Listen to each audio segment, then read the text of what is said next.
Jadi sebelumnya Assalamualaikum warahmatullahi wabarakatuh. Waalaikumsalam. Jadi Bang, perkenalkan kami dari UMP jurusan Senda Tasik, prodi Pendidikan Tari dari mata kuliah Sejarah Tari. Jadi di sini kami disuruh untuk mewawancara mengenai tari payung dari Sanggar Sofyani. Nah, sebelum itu Bang, saya akan perkenalkan diri. Nama saya Rahmadi Marta, Bang. Abang bisa perkenalkan diri juga. Nama saya Fiat Miral. Saya generasi ketiga di Sanggar Sofyani. Generasi ketiga. Oke, untuk mempersingkat waktu juga Siap. mungkin bisa langsung aja ya kan Bang. Jadi dari tari payung itu muncul nama ide tari itu tuh dari mana Bang awalnya, atau geraknya dulu yang dibuat baru muncul dari propertinya maka dibuat nama tari payung, atau bagaimana Bang? Tari payung itu diciptakan di kisaran tahun 1970-an. Saya kurang tahu pasti pas tahunnya berapa. Dan penciptaan itu karena penggabungan antara budaya Minang sama Melayu yang ada di Minangkabau. Tari payung sendiri itu mendapat inspirasi dari, soalnya payung itu hampir di seluruh negara di Asia Tenggara memiliki sejarah masing-masing. Salah satu di Minangkabau, di mana payung itu melambangkan apa namanya, satu naungan gitu. Jadi di tari payung Sanggar Sofyani sendiri itu juga menggambarkan lebih tentang ke muda-mudi saat mereka melakukan pendekatan satu sama lain sebelum akhirnya apa namanya, serius gitu. Ya, mungkin kalau dari alat musik yang digunakan itu biasanya tari payung ini gunain alat musik apa Bang?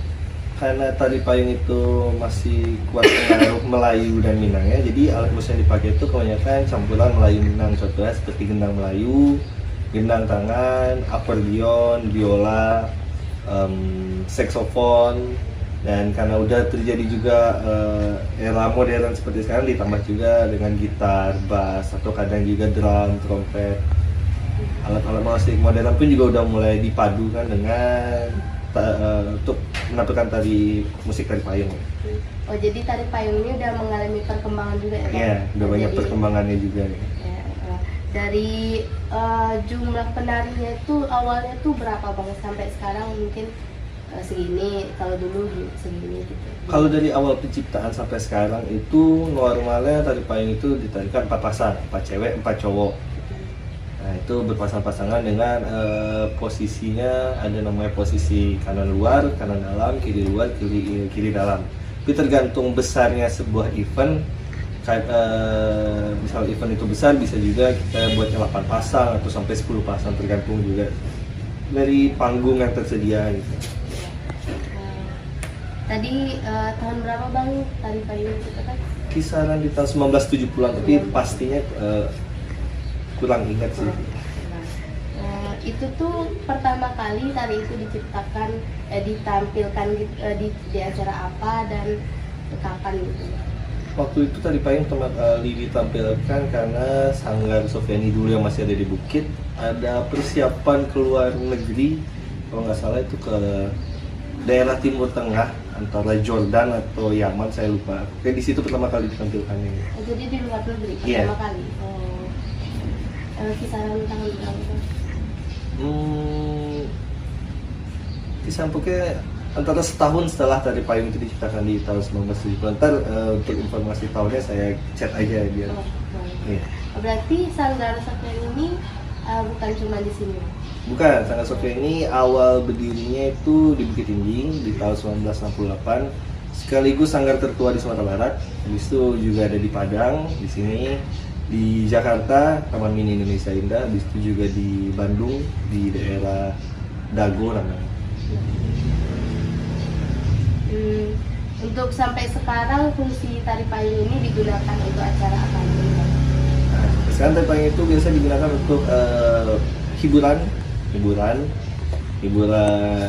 di acara pernikahan atau acara jamuan tamu-tamu luar yang datang ke Padang.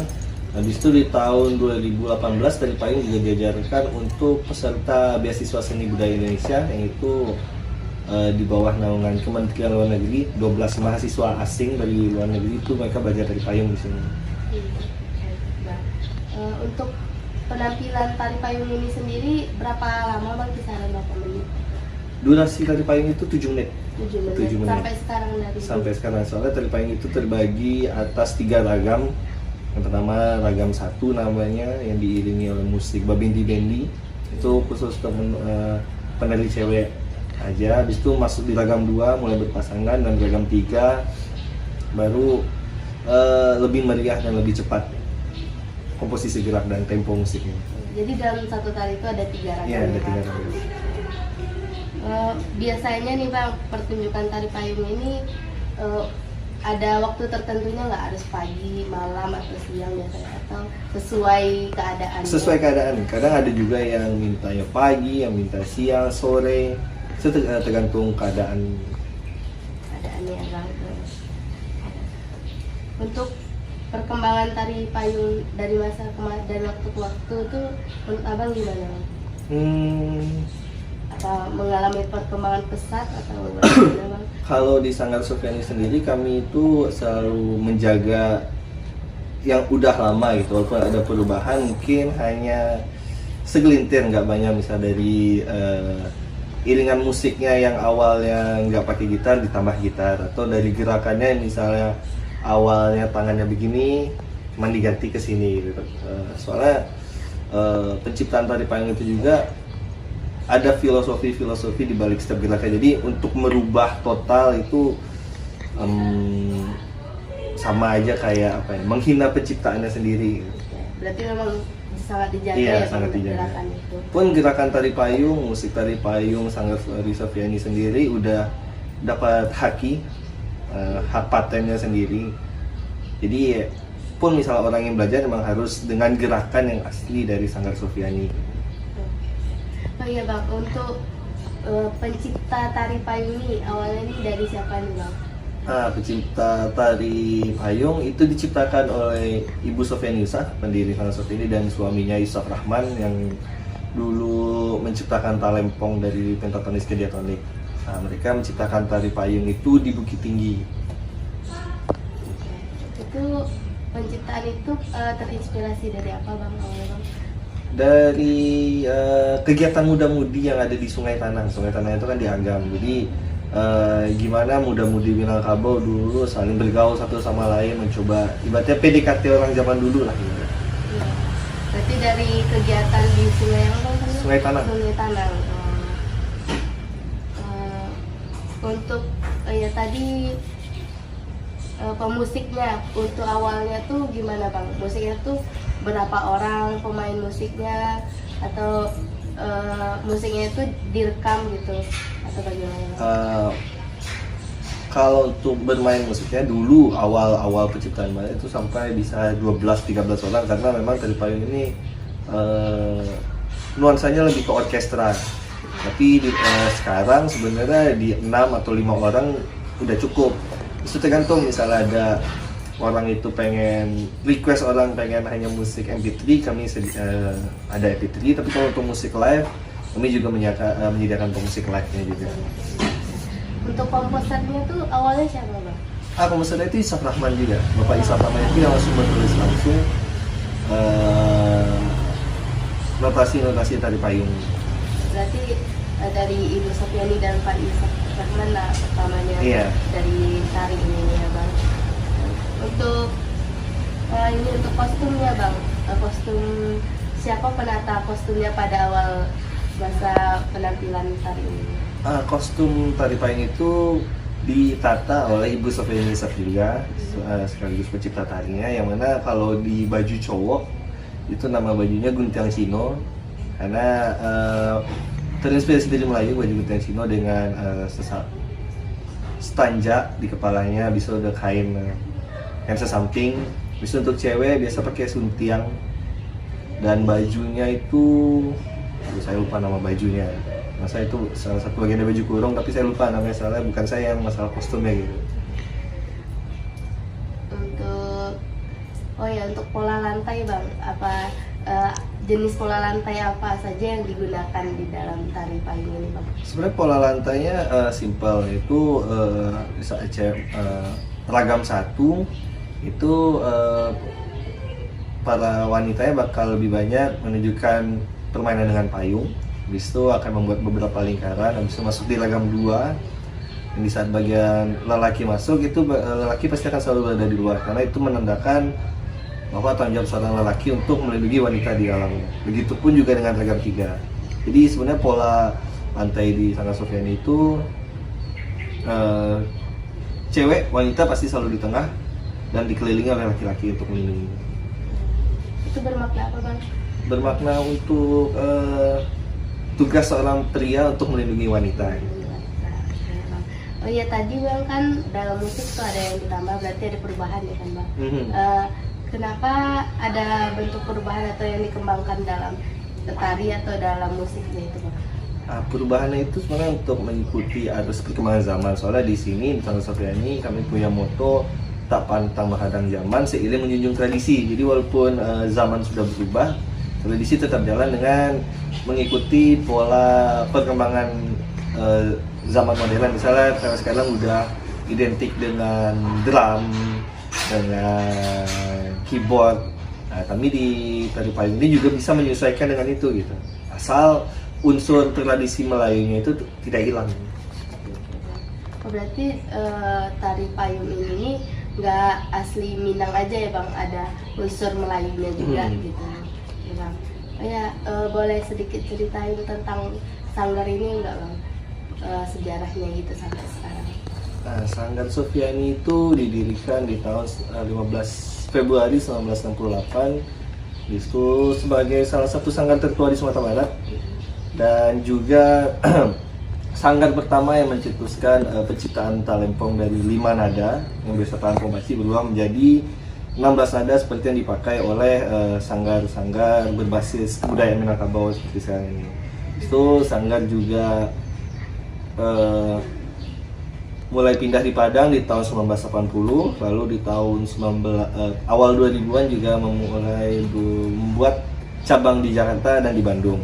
So, sanggar juga sudah mendapat banyak penghargaan juga dari salah satu Presiden Soeharto, Presiden SBY, Presiden Jokowi karena dalam kurun waktu 58 tahun umur sanggar masih tetap berdiri mempertahankan budaya Minangkabau. Untuk sekarang anggota dari sanggar ini berapa, Bang? Untuk anggota kami sekarang kalau di Padang aja itu ada 30. Tapi kalau untuk keseluruhan dari Jakarta, Bandung, Bukit Tinggi dan Padang itu ada kisaran 150 orang. Banyak juga, Bang. Iya, Bang. Untuk misalnya kami mau lihat alat musiknya atau apa bisa Bang atau mau foto kostumnya bagaimana? Kalau untuk kostum sebenarnya di Instagram Sanggar Sofyani itu lengkap itu. Oh, udah ada. Itu pun alat musik yang dimainkan juga diposting di sana juga. Ya. Untuk generasi yang memegang sanggar ini sekarang itu berarti udah pada generasi ketiga, Bang? Sekarang semenjak berpulangnya Ibu Sofyani di tanggal 8 Maret 2022 kemarin, sanggar dipimpin oleh anaknya nomor 2 yang bernama Sony Destiana itu sebagai pemimpin pusat. Tapi untuk penanggung jawab di Padang dan Bukit Tinggi itu namanya Ade Yusaf, anaknya nomor 6.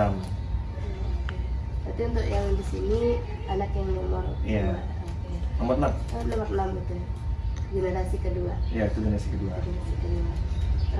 Untuk gerak tari payung ini, Bang, apa aja sih nama geraknya gitu, Bang? Seragam gerak. Sebenarnya tari payung itu gerakannya terinspirasi semuanya dari silat. Soalnya dasar Sanggar Sofyani adalah silat, itu silat tuwo, silat lawang. Di setiap gerakannya baik itu cowok maupun cewek itu berdasarkan gerakan silat, baik itu untuk membela diri atau untuk menyerang. Contoh misalnya ada gerakan salah satu cowok itu ini namanya menimpo. Menimpo itu bisa jadi menahan serangan, habis itu balas serangan. Habis itu untuk di wanita di Sanggar Sofyani sendiri Itu kami punya prinsip samui dipijak ndak mati, taruang patah tigo. Pokoknya intinya walaupun gerakan wanita itu lembut, tapi ada kekuatan di dalamnya gitu. Itu yang membedakan antara Sofiani Yusuf dengan dua master tari yang lain seperti Yusmeti Sui dan Nuri Hadam. Untuk ini Bang, kita balik lagi ke alat musik. Mungkin Abang bisa nyebutin apa-apa aja yang alat musik digunakan sampai sekarang.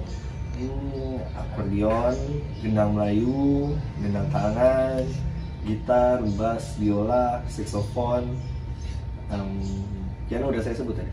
Belum. Piano, itu ada tamborin.